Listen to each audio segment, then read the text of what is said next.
আমরা একটু রেস্ট নিয়েছিলাম, তারপর এখন আবার সন্ধ্যাবেলায় বেরিয়েছি। আজকে আমরা এসেছি হুসেন সাগরে। হুসেন সাগর আমাদের হোটেলের কাছেই ছিল, তাই আমরা হেঁটে হেঁটেই চলে এসেছি। এখন হুসেন সাগরটা একটু ঘুরবো, 1 ঘন্টার মতো থাকবো, দিয়ে আমরা বেরোবো এখান থেকে। তো হুসেন সাগরের মধ্যে প্রথমেই আছে লাভ হায়দ্রাবাদ স্ট্যাচু। লাভ হায়দ্রাবাদ স্ট্যাচুর সামনেই আমরা এখন আছি।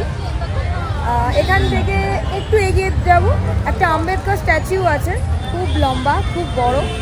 তো ওখানেও যাব, ওখানেও দেখাবো তোমাদেরকে। চলো, হুসেন সাগরের পাশ দিয়ে হাঁটছি আমরা।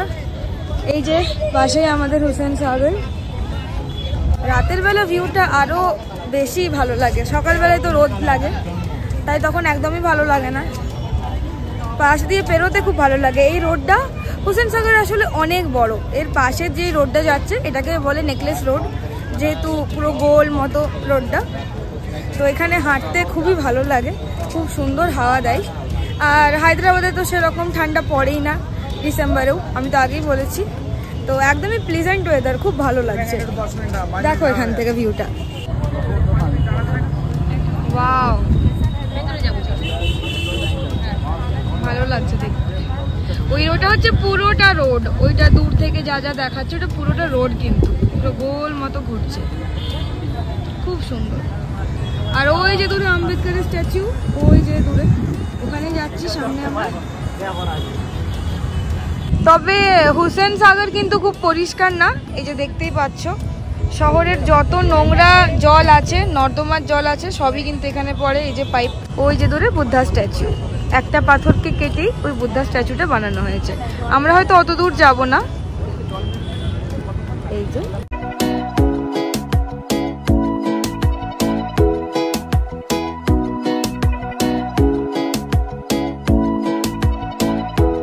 এটা আম্বেদকর স্ট্যাচু, খুব সুন্দর, খুব বড়, দারুণ লাগে দেখতে এখান থেকে। আর ওই যে দূরে তেলেঙ্গানা সেক্রেটারিয়েট, ওটাও দেখাবো তোমাদেরকে। এটা হলো তেলেঙ্গানা সেক্রেটারিয়েট, পার্লামেন্ট হাউস। এটা 2023-এ উদ্বোধন হয়েছে। ইনফ্যাক্ট আমি যখন হায়দ্রাবাদে প্রথম এসেছিলাম তখন এটার কাজ চলছে। এই যে প্রদীপের মতো বিল্ডিংটা দেখতে পাচ্ছ, এটা হলো তেলেঙ্গানা মার্টিয়ার্স মেমোরিয়াল। 1969-এ তেলেঙ্গানা সেপারেশনের সময় 369 জন স্টুডেন্ট শহীদ হয়েছিল, তাদেরই স্মরণে এই মেমোরিয়ালটা বানানো হয়েছে। এই মেমোরিয়ালের পুরো স্ট্রাকচারটাই কিন্তু স্টেনলেস স্টিল দিয়ে তৈরি হয়েছে। তোমরা কে কে এই বিল্ডিংটার ভেতরে কি কি আছে দেখতে চাও আমাকে কিন্তু কমেন্টে অবশ্যই লিখে জানিও। আমি কিন্তু একদিন এসে এখানে ডিটেলে ব্লগ করবো অবশ্যই। হুসেন সাগর থেকে বেরিয়ে এখন আমরা এসেছি মেট্রো স্টেশনে, লকড়ি কা পুল মেট্রো স্টেশনে। এখান থেকে আমরা যাব রায়দুর্গ, মানে হাইটেক সিটির জায়গাটা আমরা ঘুরবো। বেশিক্ষণ হাতে সময় নেই, 8 ঘন্টার মতো ঘুরবো। তো আমরা এখন যাচ্ছি রায়দুর্গ মেট্রো। এটা একদম লাস্ট স্টপেজ, অনেকটা আমাদেরকে যেতে হবে মেট্রোতে।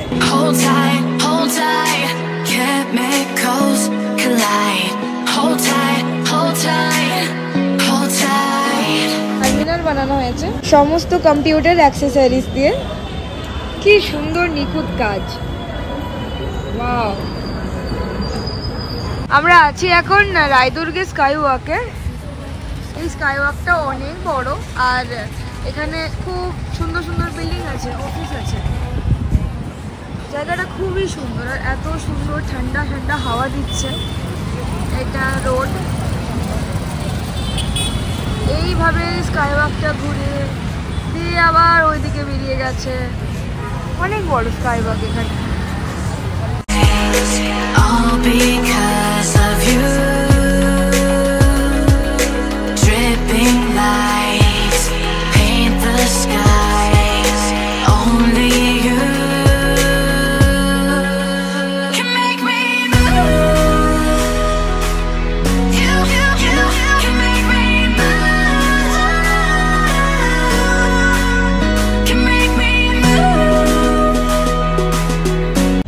সিটি আমাদের ঘোরা হয়ে গেছে, এখন বাজে 10টা, রাত 10টা।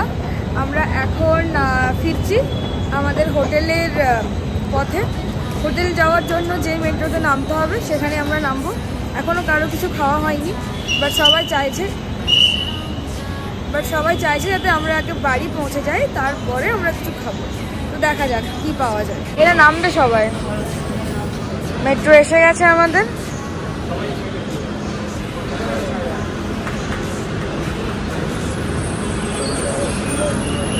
আরামসে সবাই এখানেই নামবে। এখানে পুরো মেট্রো খালি হয়ে যাবে। এটাই লাস্ট স্টপেজ এই রুটের।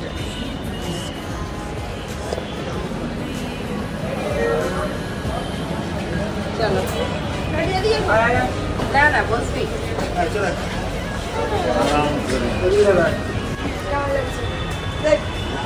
প্রথমবার বসতে পেরেছি মেট্রোতে, তাই প্রথমবার বসতে পারলাম। এতক্ষণ তো দাঁড়িয়ে গেছি আমরা।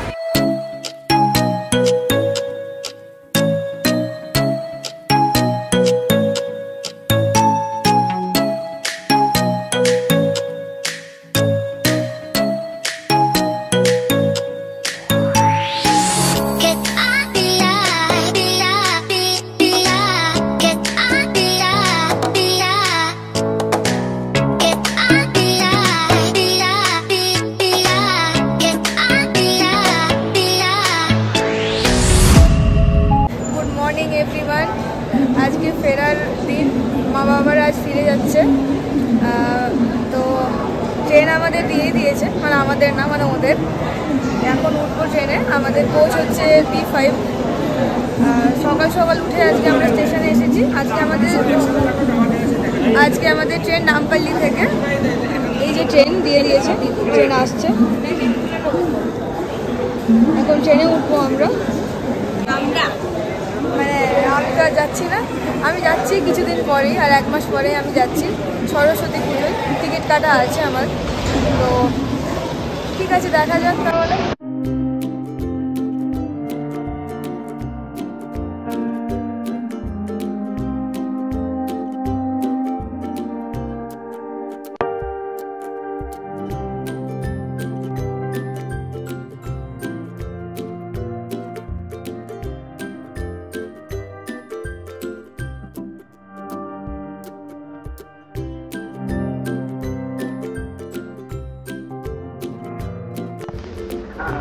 Bye bye. আর আসবি নাকি? আসবি তো? বল কবে আসবি? আমার আসতে কোনো প্রবলেম নেই, বল। কোনো প্রবলেম নেই, যবে বলবে। পায়ে একটু কোমরে একটু ব্যথা হয়েছে, কিছু মনে হবে না। ভাই সবারই ভালো লেগেছে? ভালো লেগেছে সবারই? মামার হবে। আসছে বছর? হ্যাঁ আসছে বছরই। তার তো কদিন, বছর শেষ হতে। ঠিক আছে, তাহলে আমরা নেমে যাচ্ছি। 8টায় ছাড়বে ট্রেন।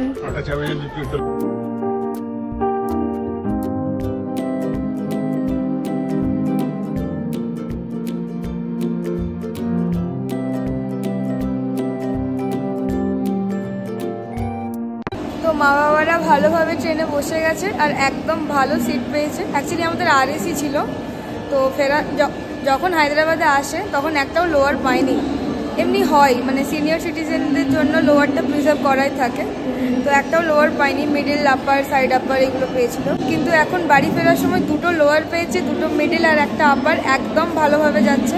তো আমাদের অনেকটাই দুশ্চিন্তা ছিল যে কেমন কি সিট পাবে, কিন্তু সবাই ভালোই পেয়েছে।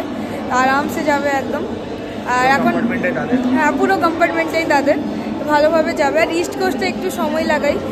যখন এসেছিল তখন ফালুকনামাতে এসেছিল, ওটা একদম স্পিডে আসে ট্রেনটা, কিন্তু ইস্ট কোস্ট আস্তে আস্তে আসে। তো ভালো লাগবে, বোর হবে না অন্তত। আর এখন 8টা বাজতে 1-2 বাজছে, এক্ষুনি ট্রেন ছেড়ে দেবে। একদম ট্রেন অন টাইমে থাকে, 8টাতেই ছেড়ে দেবে। তো আমরা নিচে নেমে গেছি। ট্রেন ছেড়ে দিল, আর এইভাবে মা বাবাদের গুড বাই বলতে খুব খারাপ লাগছে। আই মাস্ট সে, এই কটা দিন ছিল হায়দ্রাবাদে আমাদের কাটানো বেস্ট দিন। এত বছর ধরে যেই জায়গাগুলো আমরা ঘুরেছি সেগুলো মা বাবাদেরকে দেখানোতে এক আলাদাই শান্তি আসে। অনেক জায়গা বাকি রয়ে গেল, হায়দ্রাবাদের অনেক খাবার বোনকে খাওয়ানো হলো না। আশা রাখছি ওরা সবাই আবার আসবে। So that's it for today. If you love this blog, please do like, comment and share, and don't forget to subscribe my channel.